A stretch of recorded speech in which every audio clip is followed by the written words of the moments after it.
সাংখ্য কথাটির অর্থ যা কোনো কিছুর বিশদ বিবরণ দেয়। সাংখ্য বলতে সেই দর্শনকে বুঝায় যা আত্মার স্বরূপ বর্ণনা করে। শ্রীল ভক্তিসিদ্ধান্ত সরস্বতী ঠাকুর প্রভুপাদ তিনি বলেছেন সম্যক আত্মদর্শন, সেটা হচ্ছে সাংখ্য। তো এখানে আত্মা সম্বন্ধে বিশদ বর্ণনা আর দেহ সম্বন্ধে এই অধ্যায়ে রয়েছে, দেহ এবং আত্মা। তো সেই জন্য এই দ্বিতীয় অধ্যায় ভগবদ্গীতার ভগবানের মুখ নিঃসৃত বাণী, সবাই এই গীতা ভালো করে প্রথম গুরু মহারাজ বলছেন দীক্ষার আগে 2 বার পড়া উচিত। কয়জন 2 বার পড়েছেন গীতা? কয়জন 2 বার এখনো গীতা পড়েছেন? হাত তুলুন। মাত্র 3-4 জন হাত তুলছেন। তো সবাই পড়বেন, যারা দীক্ষা নিয়েছেন তারা তো পড়বেন। আর দীক্ষা নেওয়ার আগে গুরু আশ্রয় হওয়া পর্যন্ত 1 বার গীতা পড়তে হবে, প্রভুপাদ আশ্রয়। তার মানে 16 মালা জপ করছে, ভোগ লাগিয়ে প্রসাদ সেবা করছে, এর আগে এইসব অভ্যাস করবে। আমাদের ইস্কন সিস্টেম রয়েছে, শ্রদ্ধাবান জিবিসি সিস্টেম রয়েছে, কিভাবে একজন ক্রম অনুসারে শুদ্ধ ভক্তি লাভ করবে। সেজন্য শ্রদ্ধাবান সাধুসঙ্গী, এই সাধুসঙ্গী কথাটা গুরু মহারাজ এই সিঁড়িতে বললেন এটা লাখো। জিবিসিতে রয়েছে যে শ্রদ্ধাবান পরে গৌরকৃষ্ণ সেবক, গৌরকৃষ্ণ সাধক এরকম হয়েছে। কিন্তু এই সাধুসঙ্গীরা গুরু মহারাজ বললেন যেহেতু আমাদের পশ্চিমবঙ্গে অনেক লোক আছে তারা হয়তো 4 মালা জপ করে, কেউ হয়তো কিছু নিয়ম পালন করে, তো সেজন্য এখানে সাধুসঙ্গী রাখলে খুব ভালো হয়। সেজন্য আমরা সিঁড়িতে সাধুসঙ্গী রেখেছি ক্রম অনুসারে। এই জন্য ক্রম অনুসারে ভক্ত আমাদের নামহট্টর সঙ্গে খাতা তৈরি করতে বলা হয়েছে। প্রত্যেকটা সঙ্গে একটা খাতা থাকবে যে ভক্তির ক্রমোন্নতি, কিভাবে আমি ভক্তিতে ক্রম উন্নয়ন করছি শ্রদ্ধাবান থেকে আস্তে আস্তে। সেজন্য যারা ভক্ত আপনারা প্রচার করছেন এটির লক্ষ্য রাখতে হবে যে আমি যাদের নতুন নতুন গ্রুপ তৈরি করছি, নতুন সংঘ তৈরি করছি, সেখানে কিভাবে তাদেরকে শিখাবো। মহাপ্রভু বলে গেছেন 10-5 মিল নিজ দ্বারেতে বসিয়া কীর্তন করহ সবে হাতে তালি দিয়া। তাই 5 জন থেকে শুরু করতে হবে। সেই জন্য যারা নামহট্ট সদস্য হবে কমপক্ষে 5 থেকে শুরু করতে পারে। দেখা গেল এই গ্রামে উৎসাহ রয়েছে, শ্রদ্ধা রয়েছে, যে কৃষ্ণকে মানে ভগবান রূপে, 1 মালা জপ করতে চায়, এই ধরনের সব ব্যক্তি কমপক্ষে 5 জন হয়ে গেলেই তাদের নিয়ে একটা গ্রুপ তৈরি করবেন, যেটা শ্রীল জয়প্রকাশ স্বামী গুরু মহারাজ বলছেন নামহট্ট সংঘ, যেখানে নামকে কেন্দ্র করে আদান প্রদান করবে। হাট মানে কি? আদান প্রদান হয়, কেনা বেচা হয়। তো নামের হাটে কি হবে? ভগবানের নামের আদান প্রদান হবে। স্বয়ং হরে কৃষ্ণ, আমি বললাম আপনারা শুনলেন, আপনারা বললেন আমি শুনলাম, তাহলে আদান প্রদান। হাটে গিয়ে জিনিসের আদান প্রদান হয় না, আমি এটা কিনবো, কত দাম, তিনি বলেন আপনি বলেন, আদান প্রদান। তো এখানে কোনো জাতি ধর্ম বর্ণ নির্বিশেষে সবাই অংশগ্রহণ করতে পারে হাটে, হ্যাঁ কি না? মহিলা পুরুষ ছেলে এখানে আমরা দেখছি, তাই বাচ্চারাও আছে, মহিলারা আছে, যুবক আছে, শিক্ষিত আছে, মূর্খ আছে, ধনী আছে, গরিব আছে, কেউ ব্রাহ্মণ পরিবারে আছে, কেউ আবার নিচু পরিবারে আছে, হ্যাঁ কি না? তাহলে ভগবানের নামের অধিকার সবাইকে দেওয়া আছে, সেজন্য বিচার করা যায় না। অনেক জায়গায় আবার বিচার করে, না না তুমি নাম গ্রহণ করবে না, তুমি আগে শুদ্ধ হয় না, এরকম অনেকে বলে। শুদ্ধ হবে কি করে? শুদ্ধ হওয়ার উপায় ক্রম অনুসারে। এই জন্য ভগবদ্গীতার আমরা একটা শ্লোক পড়ব যে কিভাবে ভগবানের সেবাতে একটু অংশগ্রহণ করলেই ভগবান সেটা গ্রহণ করেন। সে যদি খারাপ মনোভাব নিয়েও আসে ভগবানের সেবা করতে, আপনাদের জানা আছে কে এরকম ব্যক্তি খারাপ মনোবৃত্তি নিয়ে ভগবানের সেবা করতে এসেছিল? কে বলতে পারে? হ্যাঁ, কে বলবেন? পুতনা রাক্ষসী। পুতনা রাক্ষসী খারাপ মনোবৃত্তি ছিল, কৃষ্ণকে মেরে ফেলবে কংসের দ্বারা প্ররোচিত হয়ে। কিন্তু সে কেমন অবস্থায় গিয়েছিল? মায়ের ভূমিকা নিয়ে, কৃষ্ণকে আমি স্তন প্রদান করব। তার মানে এখানে কি? ভগবানকে পুত্রবৎ জ্ঞান, ভগবানকে আমি স্তন প্রদান করব। কিন্তু খারাপ ভাবনা ছিল। কি খারাপ ভাবনা ছিল? কি মেরে ফেলবো, বিষ দিয়ে মেরে ফেলবো। তাহলে সেও গোলক বৃন্দাবনে চলে যায় এবং মাতৃবৎ গ্রহণ করে। মুক্তি নয়, স্বর্গলোকে নয়, এমনকি তাকে বৈকুণ্ঠে পাঠাননি ভগবান, একদম গোলক বৃন্দাবনে পাঠিয়ে দিয়েছেন, মাতৃবৎ স্থান দিলেন। সেজন্য ভগবান এইরকমই। তো সেজন্য ভগবানের সেবা এরকমই। খারাপ মনোবৃত্তি নিয়েও যদি কারো সেবাতে অংশগ্রহণ করে যায়, সেও একদিন বড় কৃপা লাভ করবে। সেজন্য আমরা অনেক সময় বুঝি না, দ্বন্দ্বের মধ্যে থাকি। ও তুমি এখনো কিছু করো না, কেন এইসব নাম করবে, কেন এইসব প্রসাদ খাবে, কেন এইসব ভোগ লাগাবে? এরকম অনেক সময় আমি বহু জায়গায় গেলাম, কিছু সিনিয়র ভক্ত তারা এরকম বলে। কিন্তু আমাদের আগে দেখতে হবে আমি কিভাবে ভক্ত হলাম, আমার নিজের স্থিতি আগে দেখতে হবে। অন্যকে নিরুৎসাহিত না করে নিজের স্থিতি দেখতে হবে। অন্যকে নিরুৎসাহিত কখনো করবে না ইস্কনের ভক্ত, তাকে উৎসাহ করবে। ও তুমি এখন ভোজন করার জন্য চেষ্টা করছো, হরিনাম করছো, প্রসাদ করছো, এক এক দিন নিরামিষ খাচ্ছ, খুব ভালো, আরও করো, এক এক দিন ভোগ লাগাও। এরকম নিরুৎসাহিত না করে উৎসাহিত করতে হবে। করো না, তোমার যোগ্যতা নেই, এরকম গৌড়িয়া মঠের লোকেরা বলে অনেক সময়। কিন্তু প্রভুপাদ সারা বিশ্বের লোকে এইভাবে তুলেছেন, এই জন্য অনেক লোক ভক্ত হয়েছে, নাহলে ভক্ত হবে না কেউ। তো সেজন্য গীতায় স্বল্প যদি কেউ অংশগ্রহণ করে নেয়, ভালো নিয়ে যদি গ্রহণ করে, তাহলে তো সে একদম, আবার খারাপ নিয়েও যদি গ্রহণ করেছে পুতনা, সেও শুদ্ধ ভক্তি লাভ করে গোলক বৃন্দাবনে চলে গেল। তাহলে আমরা কেন নিরুৎসাহিত করব? কেউ যখন দীক্ষা হয়ে যায়, ব্রাহ্মণ দীক্ষা হয়ে যায়, তখন সে বড় পণ্ডিত হয়ে যায়, এরকম অনেক জ্ঞান দিতে শুরু করে দেয়। আমি প্রায় অনেক ভক্তকে বলতে দেখি যে কেন এরকম মহারাজ এরকম করছে, তাদের কোনো শিখানো হচ্ছে? আমি শিখাচ্ছি, প্রভুপাদ এইভাবে ভক্ত বানিয়েছেন, আমরা শিখাচ্ছি সবাইকে, শাস্ত্র অনুসারে আমরা শিখাচ্ছি কিভাবে একজন ক্রম অনুসারে শুদ্ধ ভক্তি লাভ করবে। হঠাৎ করে একজন শুদ্ধ ভক্ত হতে পারে না। হতে পারবে? আমরা হয়েছিলাম দীক্ষা নেওয়ার আগে মাছ মাংস খাচ্ছিলাম, তারপরে প্রভুরা বলে একদিন ভোগ লাগাও, এইভাবে ভোগ লাগাতে হয়, শিখো। তারপরে আবার একদিন গিয়ে বলছে না মাছ খাচ্ছে, খাও, আবার ভোগ লাগাও একদিন। করতে করতে করতে করতে একদিন সেই সব ব্যক্তিরা এখন দীক্ষা নেওয়ার উপযুক্ত হয়ে ভক্ত হয়ে উপনয়ন সংস্কার হয়ে গেছে, তারাই আবার আপত্তি করছে। সেজন্য নিজের স্থিতি কিভাবে আমি ভক্ত হলাম সেটা আগে বিচার করে, সেজন্য তারা প্রচার করতে পারে না, এসব ব্যক্তিরা ভক্ত তৈরি করতে পারে না। তো সেজন্য ভক্ত তৈরি করতে পারবে যে উদার হবে, কি করুণা হবে, ভক্ত অন্যের প্রতি করুণাময় ভাব থাকবে। সেই জন্য এখানে গীতায় একটা শ্লোক আছে, সবাই বলবেন, ওম নমঃ ভগবতে বাসুদেবায়, ওম নমঃ ভগবতে বাসুদেবায়, ওম নমঃ ভগবতে বাসুদেবায়।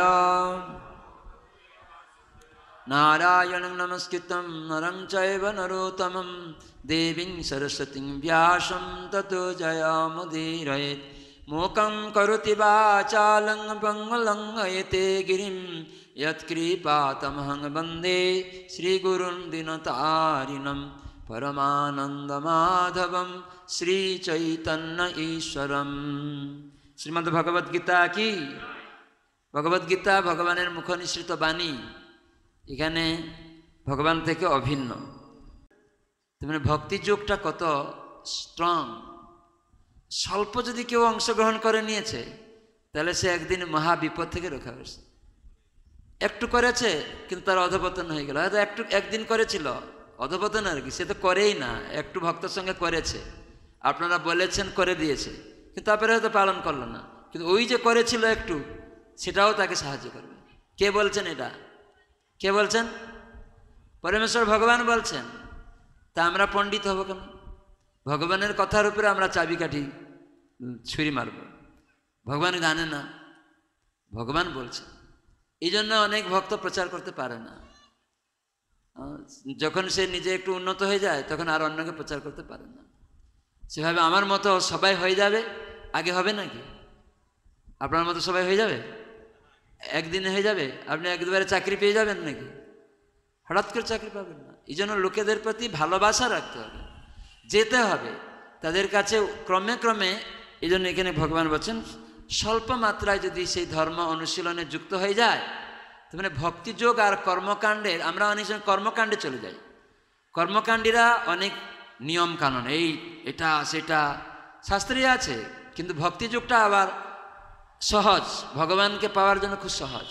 কর্মকাণ্ডে ভগবান লাভ করা যায় না, জ্ঞানকাণ্ডে ভগবানকে পাওয়া যায় না। কর্মকাণ্ড জ্ঞানকাণ্ড সকলে বিষয়ের ভাণ্ড, অমৃত বলিয়া যেবা খায়, নানা জনি ভ্রমণ করে, কদর্য ভক্ষণ করে, তার জন্ম অধপাতে যায়, অধপতন হয়ে যাবে কর্মকাণ্ডে যদি কেউ চলে যাবে। কর্মকাণ্ডে অনেক ব্রাহ্মণরা স্মার্তরা সব দেখাবে অনেক কিছু। আমি কয়েকদিন আগে একটা কথা বলছিলাম, পুরীতে সেখানে বাইরে থেকে মন্দিরে, জগন্নাথ মন্দিরে কিছু যাবে না। এটা আছে ব্রাহ্মণরা একদম কড়া, কর্মকাণ্ডে দেওয়া যাবে না। কিন্তু ভক্তিতে আবার ভগবান সে বাইরের লোকের জিনিসটাও খাবে, বাইরের জিনিসের লোকটাও খেয়ে নেবে। বাইরে গিয়ে লুকিয়ে লুকিয়ে চুরি করে খায় ভগবান আবার। আর সেটা যখন জানা পড়ে যায়, ধরা পড়ে যায় ভগবান, তখন আবার সেই সিদ্ধান্তটা আবার রাজাকে দিতে হয়। সেই ব্রাহ্মণরা আবার বলে না না তুমি নিয়ে আসো, তোমার জিনিসটা জগন্নাথ খাবে। একটা বুড়ি ছিল, তার নাম ছিল লান্ডি মাতা। সে বাইরে থাকে কিন্তু জগন্নাথকে তার পুত্র রূপে গ্রহণ করে নিয়েছে। ভক্তি যুগে এটা সম্ভব, ভগবানকে পুত্র রূপে গ্রহণ করা। অনেক আর্য সমাজ লোকেরা বা অনেক মায়াবাদী লোকেরা আছে, হে ভগবান মহান শ্রেষ্ঠ, তাকে তুমি তোমার বাচ্চার মতো ছেলের মতো নিয়ে আসছো, মন্দিরে নিয়ে রেখে দিয়েছ, ছোট করে দিচ্ছ। হ্যাঁ, এরকম ভাবে। কিন্তু ভগবান এইরকমই, ভক্ত আমাকে চাইছে পুত্র রূপে, আমি তার কাছে পুত্র হবই। এই ভগবান এইরকমই। ভক্তিটা মানে সেবা, সেবা দ্বারা ভগবানকে, সেবাটাই ভগবানকে আকৃষ্ট করে। কর্ম জ্ঞান, এই যুক্তি তর্ক জ্ঞান ভগবানকে আকৃষ্ট করে না। তো সেই জন্য সরলতা আমাদের হতে হবে। তো লান্ডি মাতা বুড়ি ধুড়ধুড়ি, কিছু মানে সুন্দর দেখতে না, কাপড়টাও অত পরিষ্কার পরিচ্ছন্ন না, কিন্তু কৃষ্ণকে, জগন্নাথকে ভাবছে আমার পুত্র। আর ভাবছে জগন্নাথ অনেক ছাপান ভোগ খায়, তার পেটটা ব্যথা হয়, যন্ত্রণা করে। এ মায়ের ভাবটা, ছেলে এরকম বেশি খেয়ে নিলে ব্যথা হয়, তাহলে নিম বড়ি খায়, নিম পাতার বড়ি, নিম পাতা বেটে বড়ি খাওয়াছে। প্রতিদিন নিয়ে যায় গোপনে, একটা বাটিতে করে নিম পাতা বড়ি করে নিয়ে যায়। তো একদিন দারোয়ান ধরে ফেলেছে, এই কোথায় যাচ্ছে? বুড়ি তো এরকম তরমর করে যাচ্ছে, চঞ্চল করে পুত্রের কাছে দৌড়ে যাচ্ছে। ছাপান্ন ভোগ খেয়ে নিয়েছে, এখন নিম বড়ি না খেলে ওর পেটটা ব্যথা করবে। এ মায়ের ভাব এরকম। আপনার ছেলের ব্যাপারে মা যতটা আপনি বুঝবেন, এটা বাইরের লোক ততটা বুঝবে? কিছুই বুঝবে না। কেন এরকম খাওয়াচ্ছে, সে বুঝবে না। সেই জন্য শুদ্ধ ভক্তিটা এত উন্নত জিনিস, সেটা অনেক সময় বুঝতে পারবে না। তো ছেলের মতোটা বলছে, না তুই জানিস না আমার ছেলের কাছে যাচ্ছি। তোর ছেলে কে? বলছে জগা। তুই জানিস না জগন্নাথ আমার ছেলে? কি নিয়ে যাচ্ছ? বলে জগন্নাথ ছাপান্ন ভোগ খায়, পেট ব্যথা করে, এই জন্য ওর জন্য নিম পাতা বুড়ি। বলে এটা যাবে না, আমাদের নিয়ম আছে, বাইরে থেকে কিছু যাবে না। তখন সেই দারোয়ান ফেলে দিয়েছে। তা বুড়িমার কান্না করতে করতে বাড়িতে এসছে। আর ঘুমাবে কি? ঘুমাতে পারে না, একদম মাথাটা নিচু করে শুয়ে, কাউকার মুখ দেখাচ্ছে না, এত কান্না করছে। তখন রাত্রে জগন্নাথ এসছেন, লাইট হয়ে গেছে ঘর, আর ডাকছে, লান্ডি মাতা, লান্ডি মাতা, লান্ডি মাতা, ডাকছে। তখন ওই যে কান্না করছিল, তখন ভাবছে লাইট হয়ে গেল ঘরটা, জগন্নাথের গলার মতো লাগছে। তোমার নিম পাতা বড়ি আজ তুমি দিলে না, আজ আমার পেট খুব যন্ত্রণা করছে, ব্যথা হচ্ছে, নিম পাতা বড়ি দিবে মা? এরকম করে জগন্নাথ অন্তর্ধান হয়ে গেছে, গিয়ে রাজার কাছে চলে গেছে। তোর দারোয়ান অত জ্ঞানী, অত হয়ে গেছে, আমার মা লান্ডি মাতা রাজাকে গিয়ে বলছে জগন্নাথ স্বপ্নে, লান্ডি মাতা নিম পাতা বড়ি নিয়ে এসেছিল আর তোমার দারোয়ান ফেলে দিয়েছে, যে বাইরে থেকে কিছু যাবে না, ফেলে দিয়েছে। আমি ছাপানো ভু খেয়ে আমার পেট যন্ত্রণা করে, আজ আমার পেট খুব ব্যথা করছে, লান্ডি মাতার নিম বড়ি খাইনি আজকে, তুমি এর ব্যবস্থা করো। রাজাকে বলে অন্তর্ধান। তো রাজা যখন জগন্নাথ এরকম স্বপ্ন আসে মানে সত্যি জিনিসটা হয়, তখন সঙ্গে সঙ্গে ঘুম ভেঙে গেছে, আর সে ঘুমায়, বড় পান্ডার কাছে গেছে যে এইরকম স্বপ্ন দেখলাম, খুঁজ। তখন খুঁজ করতে করতে কে দারোয়ান ছিল, নিম পাতা বড়ি এরকম পড়েছে কিনা খুঁজ। লান্ডি মাতা বলে কোনো ব্যক্তি ছিল। তো খুঁজ করতে করতে দারোয়ান বলল, হ্যাঁ এরকম লান্ডি মাতা এরকম প্রতিদিন নিম পাতা বড়ি নিয়ে যেত, বাইরে থেকে তো কিছু যায় না, তা আমি বাধা দিয়েছিলাম, ফেলে দিয়েছিলাম, না আজ থেকে এই নিম পাতা বড়ি জগন্নাথের জন্য আসবে, তোমরা কেউ বাধা দিতে পারবে না। রাজা নিজে ঘোষণা করলেন এবং লান্ডি মাতাকে খুঁজে খুঁজে গিয়ে বললেন যে তোমার এই নিম পাতা বড়ি প্রতিদিন জগন্নাথ মন্দিরে যাবে, জগন্নাথ এটা গ্রহণ করবে, এটা ভোগ রূপে তুমি পাঠাবে, তুমি নিজে নিয়ে যাবে, আর জগন্নাথ এটা গ্রহণ করবে, এটা মহাপ্রসাদ। এখনও সেটা নিম পাতা বড়ি উড়িষ্যাতে এই জন্য দেখবেন নিম পাতা বড়ি তৈরি করে, পুড়ায় নিম পাতা বেটে, অনেক সময় সর্ষে বাটা দিয়ে অনেক সুন্দর করে নিম পাতা টেস্ট করে। আমরা এইবার উড়িষ্যায় গিয়েছিলাম, প্রায় জায়গাতে প্রতিদিনই এরকম নিম পাতা বেটে আমাদেরকে দিচ্ছিল, আমরা খেলাম। বলে জগন্নাথ এরকম খায়, জগন্নাথের পুড়া পিঠা খায় আর এরকম নিম পাতা বড়ি খায়। তো লক্ষ্মী মাতা পুড়া পিঠা খুব ভালো বানাতেন জগন্নাথের জন্য। তো যাই হোক, তো এখানে স্বল্প, তো লান্ডি মাতা কি তার অত ভক্তি আছে? কেবল নিম পাতা বড়ি নিজে কৃষ্ণকে জগন্নাথকে পুত্ররূপে জ্ঞান করে নিয়েছে, জগন্নাথ আমার পুত্র। তাই এই যে ভগবান আমাদের মতো না, তিনি একটা ছোট্ট জিনিসকে বিরাট করে দেখেন, ও আমাকে পুত্র বলে গ্রহণ করে নিয়েছে, নিম পাতা বটি দিচ্ছে, আমি ওটা গ্রহণ করব, এই হচ্ছে ভগবানের ভাব। কিন্তু কর্মী জ্ঞানী কর্মকাণ্ডী তাদের ভাবটা আলাদা, তারা এটা বুঝতে পারে না, তারা জ্ঞান দিয়ে বিচার করবে, কর্মকাণ্ডে শাস্ত্রে কী রকম যুক্তি আছে এইসব বিচার করবে। শুদ্ধ ভক্তিটা সম্পূর্ণ আলাদা। সেই জন্য ভগবানকে পুত্ররূপে প্রভুরূপে, দাস মানে আমরা দাস, তিনি প্রভু, তিনি সখা, আমি বন্ধু, বন্ধুরূপে, বাৎসল্য রসে ভগবান আমার পুত্র, আবার স্বামী রূপে, কৃষ্ণকে স্বামী রূপেও গোপীরা আরাধনা করেছে। কেউ বুঝতে পারে না, অনেক লোক নিন্দা করে, কৃষ্ণ রাসলীলা করছে এত গোপী নিয়ে, লম্পট। এই জ্ঞানীরা কি বুঝবে? তারা জ্ঞান দিয়ে বিচার করে। কর্মীরা কি বুঝবে? যোগীরা কি বুঝবে? বুঝতে পারে না। কৃষ্ণ এত গোপী দিয়ে নাচছে, কেন নাচছে তারা বুঝতে পারে না। তারা সবাই চাইছে কৃষ্ণ আমার স্বামী, তাহলে সেখানে কৃষ্ণ প্রতিদান দিবেন। আসলে সব কিছু তো কৃষ্ণের, আমরা তো তাঁরও, সমস্ত সম্পত্তি তার, তার মানে এই জগতে যা কিছু তার সম্পত্তি, তার ভোগের। এই জন্য উনি বলছেন ভুক্তারম যজ্ঞ তপসাম, আমি একমাত্র ভুক্তা, সমস্ত কিছুর উৎস আমি, অহম সর্বস্ব প্রভব। এই জ্ঞান যখন আমরা অর্জন করব, তাহলে ভগবান শত শত গোপী, শত কোটি গোপীর সঙ্গে নেচেছেন। তো সেটা এখন আপনি একটা আলাদা মেয়ের সাথে নাচলে আপনি পাপ হয়ে গেল, অধর্ম। কিন্তু ভগবান যেহেতু সব কিছু ভগবানের, তাই তিনি নাচতে পারেন। আপনাদের মেয়ে আছে, স্ত্রী আছে, তা আপনার মেয়ে একটা কিছু খারাপ কিছু করলো, তাকে বকলেন, তো গেটের বাইরে রাস্তায় চলে গেল মেয়েটা। তখন অনেক বাইরের লোক কিছু হাঁটছিল, যাচ্ছিল, তো সে মেয়েটার বাবা দৌড়ে গিয়ে দেখছে মেয়েটা পালাচ্ছে, তার পিছে পিছে দৌড়াচ্ছে। তো ওই লোকগুলা কি দেখছে, একটা ইয়ং মেয়ের পিছনে একটা মানুষ দৌড়াচ্ছে, দৌড়ে গিয়ে ওর হাতটা ধরেছে এবং টানতে টানতে নিয়ে এসছে ঘরে। তো ওই লোকগুলা কি বলবে, এই লোকটা লম্পট, এই লোকটা খারাপ, এই একটা ইয়ং মেয়ের পিছনে দৌড়াচ্ছিল আর তাকে হাত করে জুড়ে ঢেরে ঘরে নিয়ে যাচ্ছে, বলবে কি না? কিন্তু আপনার গ্রামের লোক আপনাকে চিনে, আপনার মেয়েকে চিনে, তখন আপনি টেনে নিয়ে আসেন, তখন গ্রামের লোক কিছু বলবে? প্রতিবেশী কিছু বলবে? এই জন্য ভক্ত ভগবানের যারা, তারা কিছু জানে, কিন্তু যারা অভক্ত তারা কি বলবে? যারা মানে জানে না, এই ব্যক্তিকে জানে না, কৃষ্ণকে জানে না, তারা কি বলবে? কৃষ্ণ লম্পট বলবে। বোঝা গেল? তো এই সরল জিনিস আমাদের বুঝতে হবে। সেজন্য ভগবানকে এইভাবে আমাদেরকে গ্রহণ করতে হবে। তো সেজন্য জ্ঞানী গুণী লোকেরা বুঝতে পারে না। সেজন্য এখানে স্বল্পম অপি অস্য ধর্মস্য, খুব অল্প ধর্ম যদি কেউ আচরণ করে, সেই জন্য আমাদের এই ভগবদ্গীতা সুন্দর করে পড়তে হবে সবাইকে। তো প্রভুপাদ তাৎপর্যতে বর্ণনা করছেন, ইন্দ্রিয় তর্পণের কোনো বাসনা না করে কৃষ্ণ ভাবনাময় কর্ম সম্পাদন বা শ্রীকৃষ্ণের সেবা করাই সর্বোত্তম দিব্য কর্ম। বুঝা গেল?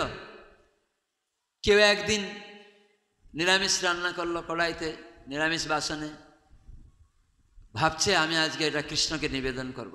কিন্তু তার আগের দিনও মাছ খেয়েছে, মাংস খেয়েছে। সেদিন ভগবানের কাছে আমি নিরামিষ, আজকে নিরামিষ বাসনে রান্না করেছি, আমি আজকে নিবেদন করব। তো সেদিন সে যদি বলে, প্রভু আমি এত পাপিষ্ট, অত জীব হত্যা করি, খুনি একটা, প্রতিদিন জীব হত্যা করি, আর আজকে আমি একদিন এই শাক সবজি রান্না করেছি, আমার হাতে তো তুমি খাবে না, কেন আমি তো খুব অপরাধী পাপিষ্ট, তুমি তো তোমার ভক্তের হাতে খাও না, অভক্তের হাতে তুমি তো খাও না, আমি তো একটা অভক্ত। তার মানে নিজেকে এখানে কি করছে সে? ভগবানের সামনে কি বলছে? নিজেকে ছোট করাছে। ভগবান ওইটা দেখবেন যে ও নিজেকে এত অপরাধী ভাবছে, পাপকর্ম করে আর নিজেকে অপরাধী ভাবছে। তুমি আমার হাতে খাবে না, কিন্তু আজকে আমি শাকসবজি, এটাও হত্যা, কিন্তু তোমার কাছে আজকে জানা আছে, কেন তুমি বলেছো পত্রং পুষ্পং ফলম ত্বম, আমি শুনলাম এই শাকসবজি তোমাকে নিবেদন না করে খেলে চুরি করা হয়, পাপ করা হয়, পাপ খাওয়া হয়। তা আমি তো খুব অভ্যাসে প্রমত্ত, কিন্তু আজকে একদিন একটু তোমাকে দিচ্ছি, তুমি গ্রহণ করবে না জানি। তুলসী দিয়ে গঙ্গাজল ছিটিয়ে হরে কৃষ্ণ মন্ত্র উচ্চারণ করে, প্রভু আমি পাপিষ্ট অপরাধী, তুমি তো সমস্ত জীবের পাপ হরণ করতে পারো, তো আমার পাপ কি তুমি হরণ করবে না? তো দয়া করে আমি যেন দৈনিক এরকম তোমাকে শাকসবজি দিয়ে ভোগ লাগিয়ে প্রসাদ খেতে পারি, সে আশীর্বাদ করো, এবং আমার সমস্ত পাপ তুমি চুরি করে নাও। অনেক জন্মার্জিত পাপ চৌরম চৌরাগ্রগণ্যম পুরুষম নমামি, তুমি তো একটা চোরের অগ্রগণ্য চোর কৃষ্ণ, তুমি এত এমন চোর, গোপাঙ্গনানাং দুকুলম চৌরম, তুমি গোপীগণের বস্ত্র চুরি করেছ। অনেক জন্মার্জিত পাপ চৌরম, তুমি অনেক জন্মের জীবের পাপকেও চুরি করো। চৌরাগ্রগণ্যম পুরুষম নমামি, আমি তোমাকে প্রণাম করছি, চোরের মধ্যে অগ্রগণ্য বড় চোর একটা তুমি। তাই আমার যে সমস্ত পাপ দয়া করে তুমি চুরি করো এবং আমাকে তোমার সেবায় যুক্ত করাও। যখন এরকম প্রার্থনা স্বীকার করবে ভগবান, অবশ্যই এরকম দিন অভিমান শূন্য হয়ে গ্রহণ করবে ভগবান। কিন্তু আমরা হয়তো একদম ব্রাহ্মণ, অনেক দীক্ষা নিয়ে নিয়েছি, কিন্তু আমার অহংকার আছে, ভগবান ওটা গ্রহণ করবে না, সেখানে গ্রহণ করবে না, কিন্তু ওইটা গ্রহণ করে নেবে। তো এইরকমই লান্ডি মাতা কি সে একদম শুদ্ধ ভক্ত ছিল? সে শুদ্ধ ভক্ত, কিন্তু এইরকম ভাব ছিল, ভগবান সেখানে গ্রহণ করে নিয়েছে। তো সেজন্য অভ্যাস, আমাদেরকে অভ্যাস করতে হবে। অজামিল, আমার প্রভুপাদ এখানে বলেছেন, অজামিল কি ছিল?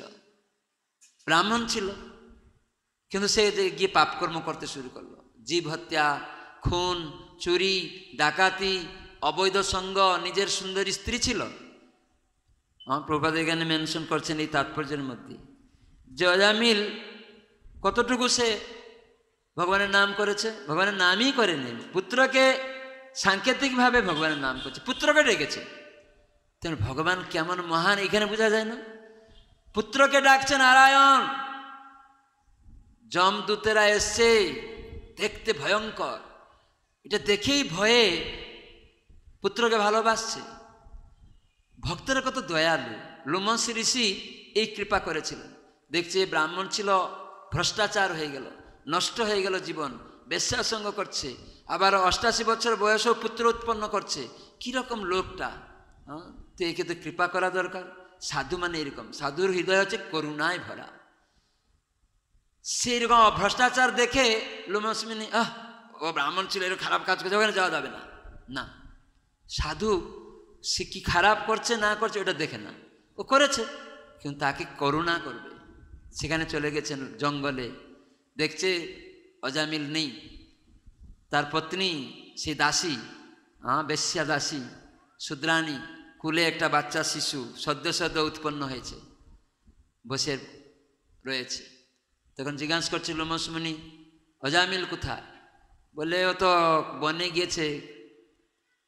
আর তোমাদের এটা খোকা? বলছে হ্যাঁ আমাদের খোকা। কি নাম রেখেছে? বলছে না কোনো নাম নাই। তা আমি একটা নাম দিব, রাখবে? হ্যাঁ, সাধু বাবা যদি নাম দিবে নিশ্চয়ই রাখবো। আর অজামিলকে বলবো এই নামে ডাকতে। বলে কি নাম দিবেন? নারায়ণ। তখন সেই বেশ্যা শূদ্রাণী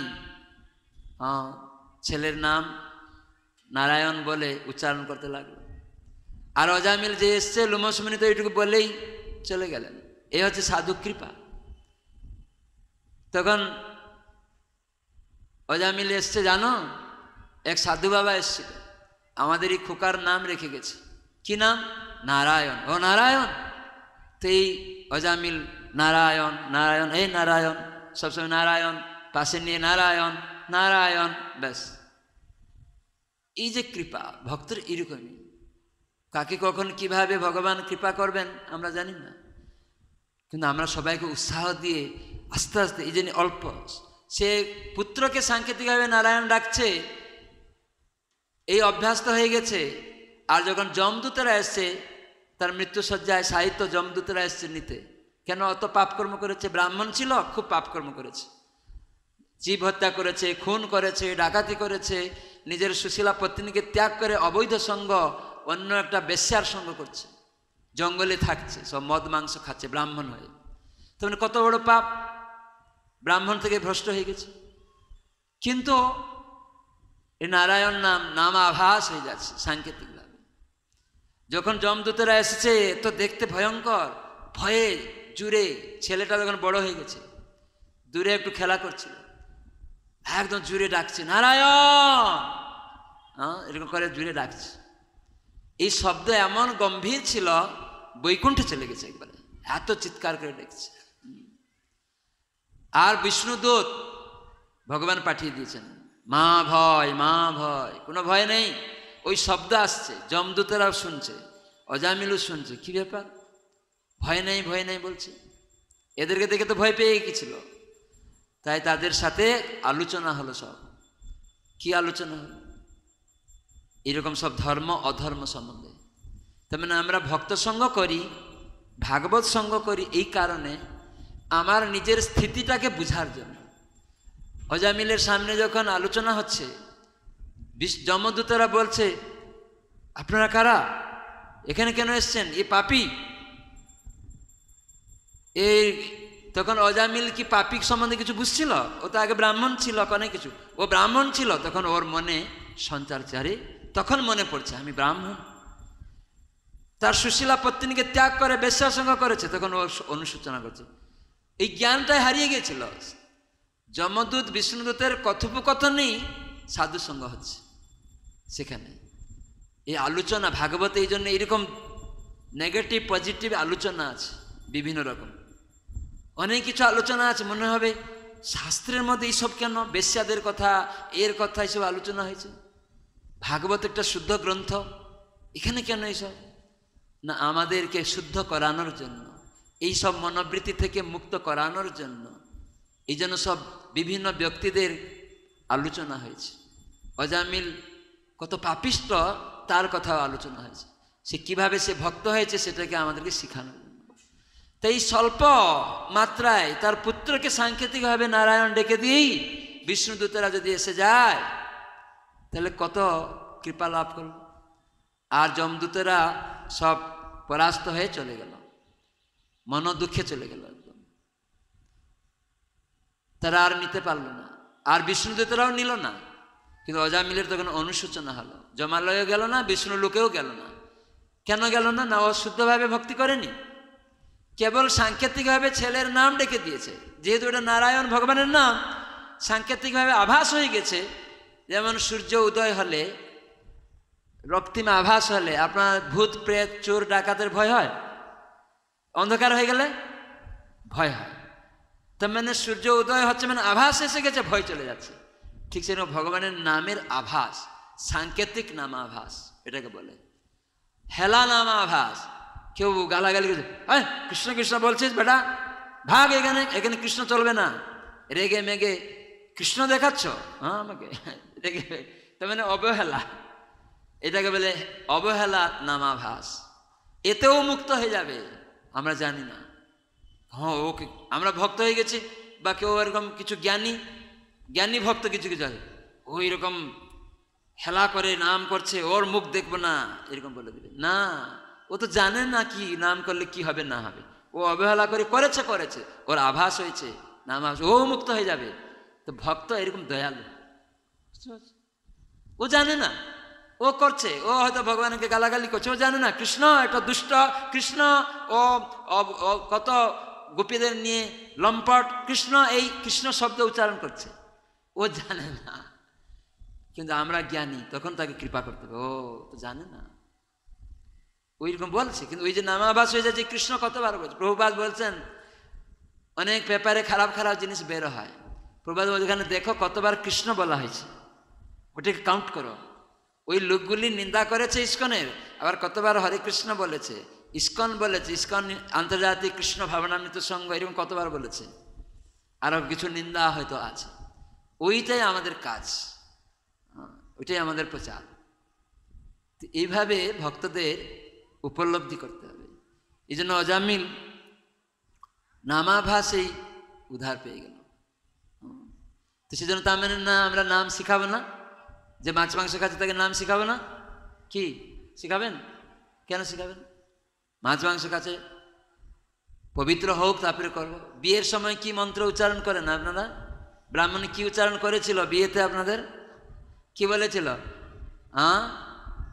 ওম অপবিত্র পবিত্র বা সর্বাবস্থান গতোপি বা যস্মরেত পুণ্ডরিকাক্ষ স বাহ্য অভ্যন্তর সূচি। শ্রাদ্ধে আর বিয়েতে এই মন্ত্র বলে না ব্রাহ্মণ এসে, তারপরে মন্ত্র বলে শ্রী বিষ্ণু শ্রী বিষ্ণু শ্রী বিষ্ণু। তার মানে হরে কৃষ্ণ নাম, ভগবানের নাম না করলে পবিত্র হওয়া যাবে না। সেজন্য কখন আমি তাহলে পবিত্র হব যে ভগবানের নাম করব? না অপবিত্র পবিত্র বা সর্বাবস্থায়, তুমি অপবিত্র আছো বা পবিত্র আছো বিচার নেই, যে অবস্থায় থাকো সেই অবস্থায় ভগবানের নাম শুরু করো। তার মানে ওইখানে পবিত্র হওয়ার সুযোগ, কেন ভগবান পরম পবিত্র। কেউ সাঁতার শিখতে চায়, জলকে ভয় আছে, নদীকে ভয় আছে। আমাদের গুরুদেব শ্রী জয়প্রতাপ স্বামী গুরু মহারাজ বলছিলেন একবার, যে একটা বুড়িমা নদীর কূলে বাড়ি, তার একমাত্র ছেলে, কিন্তু ছেলে জলকে খুব ভয় পায়। কিন্তু বুড়িমা ভাবছে আমার বাড়ির পাশে বন্যা হয়, জল ভয়, ও সাঁতার যদি না শিখে তাহলে আমার ছেলেকে রক্ষা করতে পারবো না, কখনো জল আসবে সাঁতারে পেরিয়ে যাবো, আমি জানি ছেলেটাকে শিখাতেই হবে। কিন্তু ছেলে খুব জলকে ভয়, জলে কোনোদিন নামবে না। মা বা নদী থেকে জল এনে দেবে, ডাঙ্গাতে স্নান করবে, জলে যাবে না, এত ভয়। তো গুরুমা বলছিলেন সেই বুড়িমা কি করেছে, একটা সাঁতারু এনেছে টাকা দিয়ে, আমার ছেলেকে শিখাতে হবে, আমার কথা তো শুনছে না, তুমি একটু শিখাও না কৌশল করে। তো সাঁতারু এসছে টাকা নিয়ে, তারপরের দিন তাকে বলছে চলো। কোথায়? বলে যাবো। তা নদীর কূলে নিয়ে গেছে, বলে দেখো এখানে তোমাদের বন্যা হয় না? বলছে হ্যাঁ। তো বন্যা জল বাড়বে, তুমি সাঁতার জানো? বলছে না। ও তাই নাকি, জানো না? তা আমি যদি শিখাই? বলে হ্যাঁ শিখাও। বলে তাহলে জলে চলো। জলে যাব না আমি। কেন যাবে না? জলে আমি যাবো না, আমি যদি ডুবিয়ে যাই জলে যাব না। তখন বুড়িমাকে গিয়ে বলছে তোর ছেলে জলে নামতে চায় না, ও কি করে সাঁতার শিখবে? বলে না না, তুমি আমাকে ডাঙ্গায় সাঁতার শিখাও, তারপরে আমি শিখে নিই। এটা হবে? হবে না। তাহলে আমরা পবিত্র হতে চাই, লোকে পবিত্র করাতে চাই, ভক্তরা করুণাময়, এই জন্য শিখাবে ক্রমে ক্রমে, আস্তে আস্তে। জপ করুন, সাধু সঙ্গে আসুন, ভক্তি জীবনে কিছু সেবা করুন। সেবা প্রভুপাদ এইভাবে সব বিদেশিদেরকে যারা গরু খেত, মানুষকে খেত, প্রভুপাদ তাদেরকে বিভিন্ন সেবাতে যুক্ত করাতেন। যাও বাজার করে নিয়ে আসো, এখানে সবজি বানাও, এটা করো। কেন না এই কৃষ্ণ সেবাই করাচ্ছে। কিন্তু আমরা যখন নিজের বাড়িতে কেউ করলো, ওটা সেবা হলো না, কৃষ্ণ সেবা হলো না, নিজেদের ইন্দ্রিয় সুখ হয়ে গেল, কাম, ওখানে অন্ধতল। কিন্তু যখন ভগবানের মন্দিরে বা কোথায় ভগবানের ভক্তরা রান্না করছে, সেখানে কোনো অভক্তকে, আসো তুমি বাজারে একটু আসো না, আমার সঙ্গে একটু বাজারে সাহায্য করো না, আসো মাতাজি এখানে একটু হাত পা ধুয়ে কাপড়টা ছেড়ে একটু স্নান টান করে সবজিটা আমান্য করে দিবেন, একটু ধুয়ে দিবেন, বাসনটা ধুয়ে দিবেন। একবার প্রয়াগে, এলাহাবাদে, ওখানে এক পণ্ডিত প্রফেসর ভক্তি সিদ্ধান্ত সরস্বতী ঠাকুর প্রভুপাদের ক্লাস শুনেছে। শোনার পরে বলেছে আমার প্রশ্ন আছে। পণ্ডিত তো, প্রশ্ন আছে অনেক বলেছে। তখন ভক্তি সিদ্ধান্ত সরস্বতী প্রভুপাদ দেখলেন ও নাস্তিক লোক, তার্কিক, পণ্ডিত, অভিমানী। তখন উনি বললেন আমার সময় নেই প্রশ্ন উত্তর দেওয়ার, আমার অন্য সেবা আছে, আমার শিষ্যরা তোমার প্রশ্নের উত্তর দিবে, যা প্রশ্ন করবে ওরা দিয়ে দিবে, যা। তখন ভক্তি সিদ্ধান্ত ঠাকুর চলে গেলেন। তখন সেই দিন বিরাট উৎসব, শিষ্যরা সব বাসন মাজছে, 2 ঘন্টা ধরে বাসন মাজছে। তার এই লোকটা গিয়েছে, বলছে তোমাদের গুরুদেব আমাকে বললো, ওরা বাসন মাজছে যখন, যে আমার প্রশ্ন ছিল, তোমাদের গুরুদেব বললো যে এই শিষ্যদের কাছে জিজ্ঞাসা করবেন। তখন শিষ্যরা কি বললো, আপনি আমাদের সঙ্গে একটু বাসন মেজে দিন, তারপরে আপনার প্রশ্নের উত্তর দিব। তার ভগবানের বাসন, বৈষ্ণব সেবা হয়েছে, ভগবানের জন্য রান্না হয়েছে। তখন ওই পণ্ডিত মহাশয় গিয়ে যেহেতু উত্তর পাবে, তাই ভক্তদের সঙ্গে গিয়ে ঠাকুরের বাসন মাজতে শুরু করেছে। তো বাসন মাজতে মাজতে তারপরে শেষ হয়ে গেল, 2 ঘন্টা ধরে বাসন মাজছে। তখন ভক্তরা বলছে আপনার কি প্রশ্ন? বলে আমার উত্তর হয়ে গেছে। তার মানে ভগবানের সেবায় অভিমান চলে গেছে, বুঝতে পারছেন? এরকম ভগবত সেবাতে যুক্ত করা যায়। একটা ভক্ত আমার কাছে এসছে, মহারাজ আমার বৌমারা কেউ সাহায্য করে না। কেন না, ওরা কেউ ভক্ত না, সব মাছ মাংস খায়, ছেলে পেলে কিচ্ছু করে না। আমি বুড়া হয়ে গেলাম, দীক্ষা পেয়েছি, তো এখন আমার ভক্তিচারণ স্বামী গুরু মহারাজের এক শিষ্য, আমার বয়স্ক লোক, আমি রেকমেন্ড করেছিলাম, ভক্তিচারণ স্বামী গুরু মহারাজ মায়াপুরে দীক্ষা দিয়েছিলেন। তখন বুড়া হয়ে গেছে, স্ত্রী মরে গেছে, এখন আমার কাছে এসছে। এখন আমি কি রান্না করা, ঠাকুর সেবা করা, কেউ আমার বৌমা ছেলে কেউ সাহায্য করে না, এখন আমি কি করব? কেন বৌমাদেরকে দিয়ে করে না? না, ওরা সব মাছ মাংস খায় না, ওদের দ্বারা রান্না করাবেন না। আপনি ওদেরকে দূরে দূরে করে রেখেছেন বলে আপনাকে সাহায্য করছে না। আপনি তো ঠাকুর ঘরটা মুছাতে পারেন, বাসনটা তো মাজাতে পারেন, আপনার সবজিটা তো আমান্য করা দিতে পারেন, চালটা তো ধুয়ে দিতে বলতে পারেন, অনেক কিছু আপনি রান্না করবেন, কি অসুবিধা আছে? এগুলো করা যায়? বলছে কেন করা যাবে না, এগুলি করা যায়। নারদ মুনির মা দাসী ছিল না, দাসী, সে কি করলো, বাসন মাজতে গিয়ে সব ভক্তি বেদান্তরা চাতুর্মাস্য ব্রত করছে, আর নারদ মুনি ছোট্ট বাচ্চা, আর সেখানে তার মা দাসী, সে গিয়ে খুব নিচু কুলে, তোর কোনো পবিত্রতা নেই, কিছু নেই, কিন্তু সেখানে স্নান টান করে, কাপড় ছেড়ে, আর সেই রান্নাবান্নার বাসন ধুত, ঘর মুছত, এসব সাহায্য করত। আর নারদ মুনি সেখানে সেই বৈষ্ণবদের উচ্ছিষ্ট খেত, তাদের অনুমতি নিয়ে তাদের সঙ্গে হরিকথা শুনত। এভাবে তো নারদ মুনি দাসীর পুত্র নারদ মুনিতে পরিণত হলেন, আর ওই দাসী এই সেবায় অংশগ্রহণ করে মুক্ত হয়েছে। তোমরা আমরা দূর দূর করলে হবে না। আমার মনে আসছে রামচন্দ্র সেই শবরী বুড়িকে কৃপা করলেন, দর্শন দিলেন। কেন দর্শন দিলেন? না, শবরীর গুরুদেব, গুরুদেবের নাম ছিল কি, নাম মনে পড়ছে? শবরীর গুরুদেব ইয়ং অবস্থায় শবরীকে বলেছিলেন যে এই আশ্রম আমি তোমাকে দিচ্ছি, এখানে সাজাবে, এখানে একদিন রামচন্দ্র আসবে। মাতঙ্গ ঋষির শিষ্যা ছিল শবরী। সে কোনো ব্রাহ্মণ নয়, নিচু কুলে জন্ম, আর তাকে মাতঙ্গ ঋষি দীক্ষা দিয়েছেন। আর ওখানে মাতঙ্গ ঋষি চলে গেছে, বলে এখানে একদিন রামচন্দ্র আসবে। আর ওই শবরী প্রতিদিন ঝাড়ু দিত, ফলমূল আনত, টেস্ট করে করে রাখতো ভগবানকে খাওয়াবে, ফুল বিছাতো ডেলি, কখন ভগবান আসবে। গুরুদেব বলেনি কোন দিনে আসবে, একদিনে আসবে। তার মানে ভক্ত মানে আমরা শিষ্য দীক্ষিত ভক্ত মানে এরকমই, কোন দিন গুরুদেব আসবেন, কোন দিন মহারাজরা আসবেন সেটা নয়। মহারাজরা বলেছে আসবে, গুরুদেব বলেছেন। আমাদের ছিল গুরু মহারাজ জয়প্রদ স্বামী আমাকে একদিন বলছিলেন আমি আমার সব শিষ্যের বাড়িতে যাব। তো একবার উনি প্রমাণ করে দিলেন কয়েকটা শিষ্যের বাড়িতে গিয়ে, খুব ভিখারি গরিব ভক্তদের বাড়ি বাড়ি সব গিয়ে ওখানে ওরা রান্না করেছে, ভোগ লাগিয়েছে। গুরু মহারাজ সব এই বাড়ি থেকে সব ভোগ তাকে দেওয়া হয়েছে, একটু করে টাচ করেছেন, আবার এক বাড়ি গেছেন, মাথায় করে নিয়ে গেছেন। এরকম করতে করতে সব এক জায়গায় গিয়ে সব প্রসাদ ভক্তদেরকে নিয়ে উনি গ্রহণ করেছেন, আর সব ভক্তদের বাড়ি বাড়ি কৃপা করেছেন। গুরু পূজা হয়েছে, এটা গুরু মহারাজ এখনও বলে। গৌরাঙ্গ মহারাজ সেদিন বলছিলেন, গৌরাঙ্গ মহারাজ গুরুপদে অভিষিক্ত হলেন ইস্কনের গুরুরূপে, তিনি শপথ করলেন।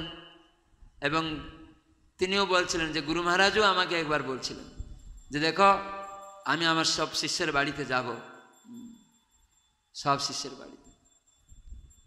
তো গুরু মহারাজকে যাবেন কখনো? আমরা আগে দেখতাম গুরু মহারাজ নর্থ বেঙ্গল দিকে, সে থাকার ঘর নেই, টিনের ঘর সব আগে ছিল, এখন তো সব পাকা ঘর হয়ে যাচ্ছে। আমরা দেখতাম গুরু মহারাজ একটা বাস ছিল, জার্মানের বাস, বিরাট বাস। এখন যেসব ভলভো বাস বড় বড়, ওই রকম বাস একটা ছিল, বিদেশি বাস। ওর মধ্যে রান্নার ঘর, থাকার, ঘুমানোর ঘর, পিছনে আমরা 10 জন ঘুমাতাম ওই বাসে। তো এইরকম বড় বাস। গুরু মহারাজ রাস্তাতে ওই গাড়িতেই থাকতেন। শিষ্যের বাড়ি এমন মাথা লেগে যায়, এত লম্বা। তো দিনাজপুর দিকে যখন যেতেন দেখতাম সেখানে পায়খানা বাথরুম নেই। এক শিষ্য গ্রামে গিয়ে প্রোগ্রাম হয়েছে, তখন শিষ্যটা ভাবছে আমার বাড়িতে তো পায়খানা বাথরুম নেই, গুরু মহারাজ থাকবেন, তখন ওর মামার বাড়িতে করেছে, ফাঁকা বাড়ি আছে, পায়খানা বাথরুম আছে। তো গুরু মহারাজ রাত্রিবেলা প্রোগ্রাম করে গিয়েছেন, আরে সেই ভক্তের নাম বলে বলছেন তোমার বাড়ি এটা এত সুন্দর। গুরু মহারাজ আমার বাড়ি না, এটা আমার মামার বাড়ি, আমি তোমার বাড়িতে আসতে চাইছি, তোমার মামার বাড়িতে তো নয়। তো সেই রাত্রিবেলা, রাত্রি 11:30 12টায় প্রোগ্রাম শেষ হয়েছে। গুরু মহারাজ বলছে কত দূর? বলছে 1 কিলোমিটার। হাঁটছে গুরু মহারাজ, হেঁটে হেঁটে হেঁটে ওর বাড়ি গেছে। তখন ওরা তো ব্যস্ত হয়ে পড়েছে, তখন গিয়ে কিছুই নেই, গ্রামে লোক বুঝতে পারছে। আর সেখানে যে কেন তুমি আমাকে নিয়ে তোমার বাড়িতে রাখতে চাইছো না? না আমার বাড়িতে বাথরুম নেই, পায়খানা নেই। তোমরা কোথায় যাও? বলছে আমরা মাঠে যাই। বলে তুমি আমাকে ডেকে দেবে রাত্রে, আমিও মাঠে চলে যাব। তো এইরকম গুরু মহারাজ আগে আমাদের সঙ্গে ঘুরতেন, বিভিন্ন জায়গায় গ্রামে গঞ্জে সব জায়গা যেতেন। তো এরকমই বিচার করতেন না, সব ভক্তদের বাড়িতে উনি কৃপা করতে যেতেন।